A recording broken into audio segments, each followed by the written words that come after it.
I'm obliged to take the floor to respond to some comments. The representative of Israel perhaps did not listen attentively to all council members and other speakers in today's debate. And in our view, it is unacceptable, indeed ludicrous, for an aggressor, an occupier, a serial violator of UN Charter and international law, that is Israel, to abuse this chamber and disrespect the sanctity of this council. And this is not the first time. And by pointing fingers on others, baseless assertions primarily aimed at masking its own illegal actions and violations of international law. President, but that's not at all surprising. It is an occupier that does not listen to anyone, that does not pay heed to any advice, even from its friends, if there are any left, that refutes, and not just refutes, it threatens members of the international community, international media, international human rights and humanitarian organizations, doesn't listen to the ICJ or the ICC, and threatens the UN and its senior officials. And it does that with impunity, shielded by its apologists who time and again acquiesce in its illegal actions and defiance of the international community. And like all occupiers, despite being the aggressor, it feigns and plays the victim. But today it is totally exposed. President, this council has spent decades discussing the situation in the Middle East and the Palestinian question. Meeting after meeting, we devote hours to this agenda. It is not because of anyone else. It is because of Israel that refuses to vacate its illegal occupation, and that blatantly violates the resolutions of this council. It's because of that we have these discussions. Israel also chose to refer to an unrelated incident and make misleading remarks regarding Pakistan in an effort to justify its own illegal actions and violations of international law. Pakistan's position on that incident has been clearly stated and is publicly available. The international community is well aware of Pakistan's frontline role and sacrifices in the international community's fight against terrorism. The entire world, including our partners, acknowledge that Al-Qaeda was largely decimated due to Pakistan's counterterrorism efforts. And we remain committed in this global, collective endeavor. And we cannot accept insinuations from an irresponsible rogue state that is, in fact, the perpetrator of worst kind of state terrorism that we are witnessing in Gaza and, in fact, in the occupied Palestinian territories for decades. and we reject any false analogy, as has also been done by Qatar. For whatever way it interprets the statements in this council, the occupying power must go back and read carefully the statement issued by the Security Council today. And let me read it out loud here. A statement that normally should have been stronger, but nevertheless it has been unanimously adopted by the Council. The members of the Security Council expressed their condemnation of the recent strikes in Doha, the territory of a key mediator, on 9 September. They expressed deep regret at the loss of civilian life. Council members underscored the importance of de-escalation and expressed their solidarity with Qatar. They underlined their support for the sovereignty and territorial integrity of Qatar in line with the principles of the UN Charter. Council members recalled their support for the vital role that Qatar continues to play in mediation efforts in the region and alongside Egypt and the United States. Council members underscored that releasing the hostages, including those killed by Hamas, and ending the war and suffering in Gaza must remain our priority. In this regard, they reiterated the importance of the ongoing diplomatic efforts of Qatar, Egypt, and the United States, and called for the parties to seize the opportunity for peace. That is why we are here this afternoon in this council. I thank you. I thank the representative of Pakistan for the statement. The representative of Israel has asked the floor to make a further statement. I give them Thank you, Mr. President. You know, if the distinguished colleague from Pakistan wanted to read the statement, he could have done it at the beginning of the session. But I want to refer to your words. You know, maybe you got offended from the word of my speech, and I apologize for that. But I make sure that in my speech I stick to the facts.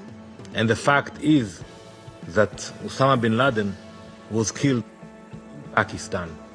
And no one condemned the US. And when other countries in this council attack terrorists, no one condemns them. And that is the issue of double standards. When you apply different standards on Israel, then the standard you apply on yourselves, that is the problem of this institution. So yes, you cannot change the fact that 9/11 happened, and today we mark this day. You cannot change the fact that Osama bin Laden was in Pakistan and he was killed on your territory. But I would ask you, when you criticize us, and I'm sure it will continue in the future, think about the issue of double standards, which standards you apply to your country and which standards you apply to Israel. Thank you, Mr. President. I thank the representative of Israel for the statement.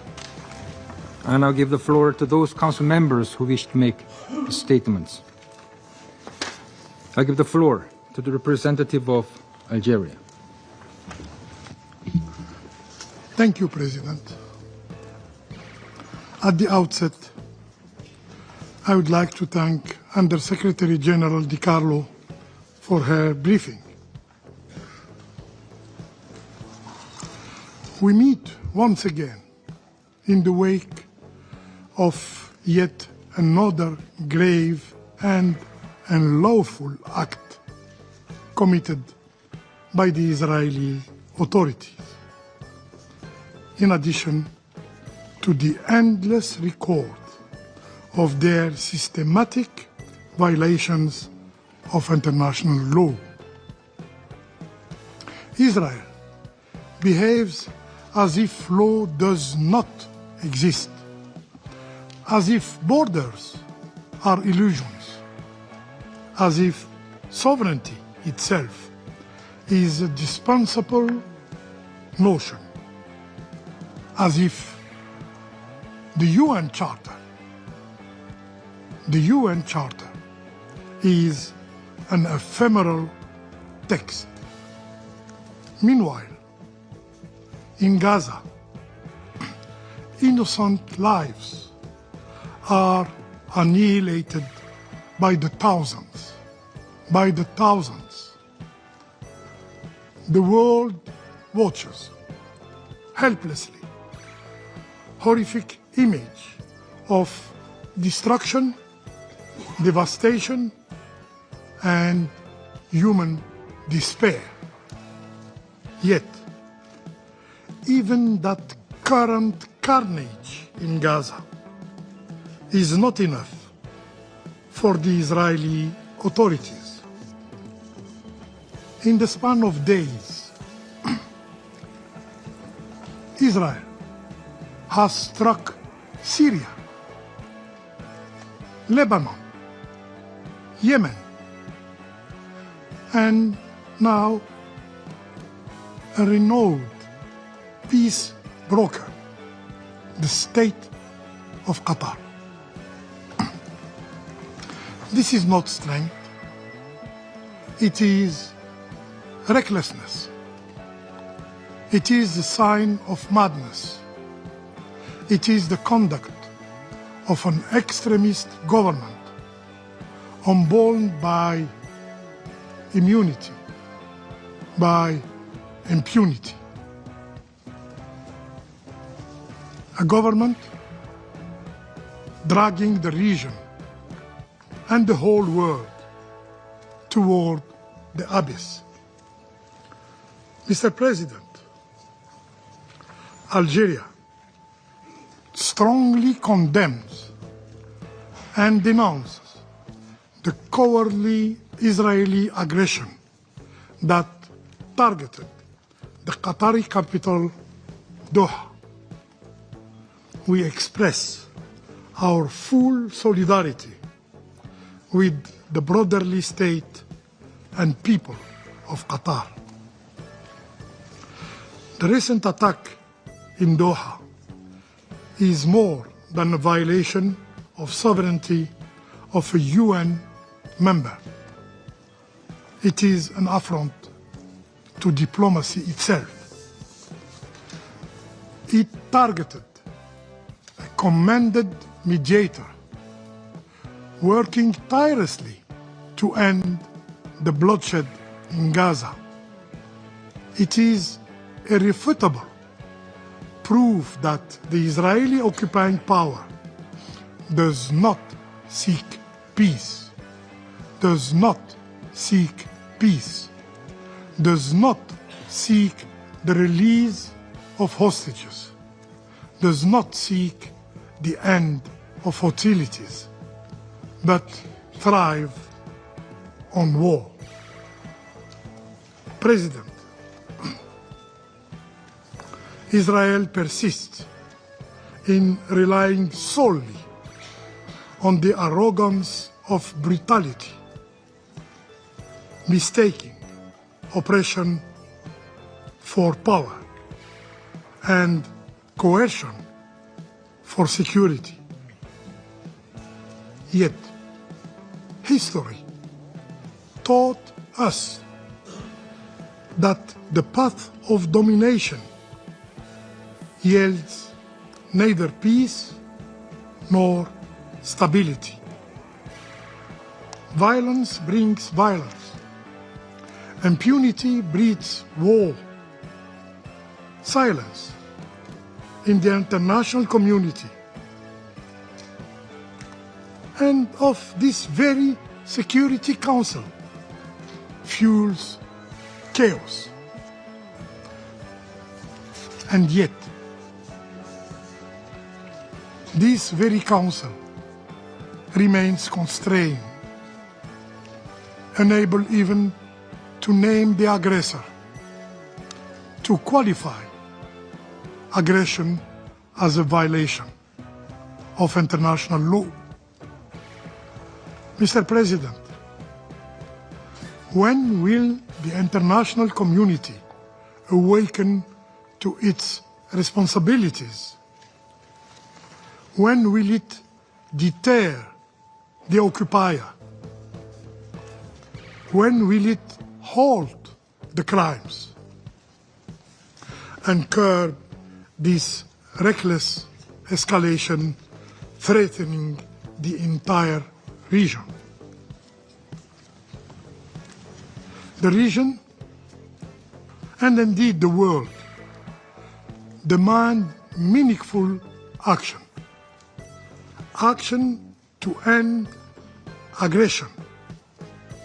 Action to hold the occupying power accountable. Action to break the cycle of impunity. This Council must use all its tools, including sanctions, before it is too late. I thank you. I thank the representative of Algeria for the statement, and I give the floor to the representative of Pakistan. Thank you, Mr. President. We thank you for convening this urgent meeting at the request of Algeria, Pakistan, and Somalia, and supported by other Council members. We also thank Under Secretary General De Carlo for her briefing. We welcome the presence of His Excellency Sheikh Mohammed bin Abdurrahman Al Thani, the Prime Minister and Minister of Foreign Affairs of the State of Qatar. We also welcome the participation of the Deputy Prime Minister and Foreign Minister of Jordan, the representatives of UAE, Turkey, Iraq, Kuwait, and Egypt to this meeting. Pakistan condemns in the strongest possible terms the illegal and unprovoked Israeli aggression against the brotherly state of Qatar. This reckless and provocative attack constitutes a flagrant violation of the sovereignty and territorial integrity of Qatar, contrary to the fundamental principles of international law, including the UN Charter, in particular its Article 2(4), prohibiting the threat or use of force. As the Prime Minister of Pakistan has stated, this act of aggression by Israel is totally unjustified and constitutes a most dangerous provocation that could imperil regional peace and stability. The Israeli strikes targeted a residential neighborhood, deliberately endangering civilians, and thus also constitute a grave breach of international humanitarian law. This brazen and illegal assault is not an isolated incident. Rather, it is part of a broader and consistent pattern of aggression and violation of international law by Israel that undermines regional peace and stability.